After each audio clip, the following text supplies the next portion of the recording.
Hello అందరూ ఎలా ఉన్నారు? నేనైతే చాలా బాగున్నాను. ఈరోజు మార్నింగ్లో నేను 40 మినిట్స్లో నా కుకింగ్ అనేది కంప్లీట్ చేసేసాను. అది ఎంతవరకు నేను కంప్లీట్ చేశాను, ఏమేమి చేశాను ఈ 40 మినిట్స్లో అనే దానికోసం అని చెప్పి వీడియో అయితే షూట్ చేశాను అండి. నా వీడియో నచ్చితే మీకు లైక్ చేయండి, షేర్ చేయండి, సబ్స్క్రైబ్ చేసుకోండి. పక్కన కనిపిస్తున్న బెల్ బటన్ అయితే ఆన్లో ఉంచుకోండి.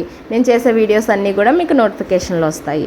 ఇవాళ నేను పప్పు టమాటా చేశాను, ఆలు ఫ్రై కూడా చేశాను. ఈ రెండు కలిపి ఒకే కుక్కర్లో పెడుతున్నా. ఇప్పటి రోజుల్లో అందరి ఇళ్ళల్లో పెద్ద కుక్కర్లు అయితే ఉన్నాయి కాబట్టి నేను పెద్ద కుక్కర్లో అయితే పెట్టేసుకున్నాను. నా దగ్గర కూడా ఉంది. మాది వచ్చి 4 బర్నర్ స్టవ్ కాబట్టి నేను ఒక దాని మీద పప్పు ఆలు పెట్టాను, ఇంకొక దాని మీద ఏమో టీ పెట్టుకున్నాను, బియ్యం కడిగి ఒక దాని మీద పెట్టా. ఇడ్లీ వేయడానికి అని చెప్పి చట్నీ కావాలి కదా, చట్నీ కోసం అని చెప్పి చట్నీ ప్రిపేర్ చేసుకుంటున్నా. ఈ ప్రిపేర్ చేసే టైంలో నాకు స్టవ్ మీద అంతా కూడా కొంచెం కొంచెం చిందుతూ ఉంటాయి కదా, ఆయిల్ మరకలు కానివ్వండి లేదంటే పప్పు కానివ్వండి, అవన్నీ కూడా అప్పటికప్పుడే క్లీన్ చేసేసుకుంటున్నాను అనమాట. ఇలా క్లీన్ చేయటం వల్ల ఏమంటే మనకి వంట అయిపోయిన తర్వాత అయితే అది డ్రై అయిపోతుంది కదా, కొంచెం కష్టంగా ఉంటుంది క్లీన్ చేయడానికి. అలా వెంటనే క్లీన్ చేసేసుకుంటే చాలా బాగుంటుంది అనమాట.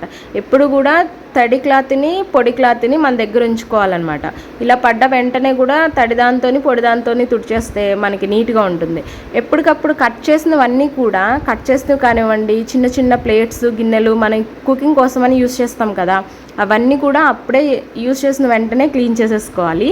నేనైతే అలానే క్లీన్ చేసేసుకున్నా ఆ రోజు అంటున్నాను అంటే ఇది 2-3 డేస్ బ్యాక్ తీసిన వీడియో అనమాట. నాకు కొంచెం పనులుండి నేను వీడియో షూట్ చేయలేకపోతున్నాను. పవర్ ఆఫ్లో ఉంటుంది, లేదంటే పక్కన ఇళ్ళ వాళ్ళ కోసమని వాళ్ళు మాట్లాడుతూ ఉంటారు, నాకేం ఇబ్బందిగా ఉంటుంది, అందుకని అయితే నేను తీయలేకపోతున్నా. సరే వీడియోకి వస్తే ఇప్పుడు నేను ఇవన్నీ కూడా ప్రిపేర్ చేసేసుకుంటున్నా కదా. చట్నీ కూడా ప్రిపేర్ చేశాను. ఈ పోపుల కోసం అని చెప్పి మనకి కారం ఉప్పు అవన్నీ కూడా డబ్బాలు తీస్తూ ఉంటాం కదా కిందకి. అలా తీసే టైంలో ఏం చేయాలి అంటే మళ్ళీ తీసిన ప్లేస్లో పెట్టేసుకోవాలి. వెంటనే మనం తీసిన వెంటనే ఏం చేస్తామంటే ఆ స్టవ్ దగ్గర పెడతామన్నమాట. ఒక్కొక్కటి పెట్టేస్తాం పైన, ఒక్కొక్కటి మర్చిపోతాము. అలా మర్చిపోకుండా ప్రతిదీ కూడా తీసిన వెంటనే పైన పెట్టేసుకున్నాం అనుకో, స్టవ్ దగ్గర అంతా గట్టంతా కూడా నీట్గా ఉంటుంది. ఒలిగిన వెంటనే కూడా అన్నీ క్లీన్ చేసేసుకుంటూ ఉండాలి. నేను అదే విధంగా చేశాను అనమాట ఇవాళ. అలా చేయటం వల్ల నాకు గిన్నెలు ఏమీ లేవు. గిన్నెలు నైటే కడిగేసుకుంటున్నా.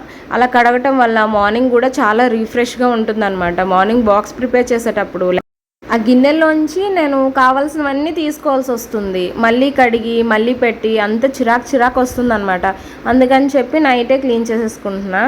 క్లీన్ చేసేసుకున్న తర్వాతనే నేను మిగతా పని అంతా చేసుకుంటున్నాను అనమాట. దానివల్ల నాకు మార్నింగ్ చాలా రిఫ్రెష్గా ఉండి ఈరోజైతే కుకింగ్ ఇంత బాగా అయితే కుదిరింది. 40 మినిట్స్లో నేను ఆలు ఫ్రై చేశాను, ఇంకా పప్పు టమాటా చేశాను, ఇడ్లీ వేశాను, చట్నీ వేశాను, టీ పెట్టాను, రైస్ వండాను, పాలు కాచాను అనమాట. ఇన్ని పనులు కూడా మనకి తొందరగా వెంటనే అయిపోయినాయి. ఎందుకంటే మనం స్టవ్ దగ్గరే నుంచున్నాము. ఈ టైంలో నేను స్టవ్ దగ్గరే నుంచోవడం వల్ల ఏమైందంటే ఆ పక్కన పనులు చేసేసుకున్న, ఇటు కుకింగ్ పని అయిపోయింది, వంటగదిలోంచి నేను బయటకి ఇంకా రాలేదనమాట. రాకుండా అక్కడక్కడే చేసుకోవడం వల్ల తొందరగా అయిపోయింది. ఈ ఆలు ఫ్రై అనేది నేను సపరేట్గా వీడియో అయితే షూట్ అయితే చేశాను. ఇందులోంచి తీసి నేను విడిగా అయితే పెడతాను. ఫాస్ట్ ఫార్వర్డ్లో పెట్టడం వల్ల మీకు అర్థమవుతుందో లేదో నాకు తెలియదు కదా, అందుకని చెప్పి నేను విడిగా మళ్ళీ పోస్ట్ చేస్తాను. ఇదేనండి ఈరోజు నేను చేసిన చిన్న వ్లాగ్ అనుకుంటారో లేదంటే ఏమనుకుంటారో తెలియదు, కానీ నాకు అన్నీ కూడా చాలా మంచిగా కుదిరినాయి అనమాట. ఈ టైంలో నేను చేసినట్టుగా కాకుండా ఇంకా ఫాస్ట్గా ఇంకా కొన్ని ఏమన్నా అటు ఇటు చేయొచ్చు అనుకుంటే నాకైతే కామెంట్ చేయండి, ఇలా కూడా చేయొచ్చు అక్క అని చెప్పి. అలా చెప్పగలిగితే నేను కూడా అలానే ట్రై చేస్తాను. తప్పకుండా మీకైతే మీరు చెప్పినట్టుగానే వీడియో చేసి షూట్ అయితే చేసి పెడతానమాట. ఇడ్లీ వేసాను కదా, పల్లి చట్నీ కారపొడి విత్ నెయ్యితో చాలా బాగుంటుంది వేడివేడిగా. మా ఆయనకైతే నేను ప్లేట్లో పెట్టి ఇచ్చేసాను. తనకి ఇచ్చిన తర్వాత బాక్స్ అయితే రెడీ చేసుకుంటున్నా అండి. ఈ బాక్స్ రెడీ చేసిన తర్వాత కొంచెం నేను రిలాక్స్ అయ్యి టీ అయితే తాగాను. మళ్ళీ చెప్తున్నా అండి, 40 మినిట్స్లో నేను నా కుకింగ్ ఎలా చేశాను, ఆ చుట్టుపక్కల అంతా క్లీన్గా ఎలా పెట్టుకున్నాను అనే దానికోసమే తీసాను ఈ వీడియో. పెద్ద వేరేదేం లేదు. మీకు యూజ్ అయింది అనుకుంటే తప్పకుండా మీరు ఇందులో చూసి కొంచెమన్నా ఏదన్నా టిప్స్ కింద తీసుకొని చేస్తా అంటే చేయొచ్చు అనమాట. అంతే అండి, ఈరోజు వీడియో అయితే ఎండ్ అయిపోయింది. ఇంతకు మించి ఏం లేదు. Thank you so much watching this video. నా వీడియో మీకు నచ్చుతుందని అనుకుంటున్నాను. నచ్చితే కనుక లైక్, షేర్, సబ్స్క్రైబ్ తప్పకుండా చేసుకోండి. Thank you so much.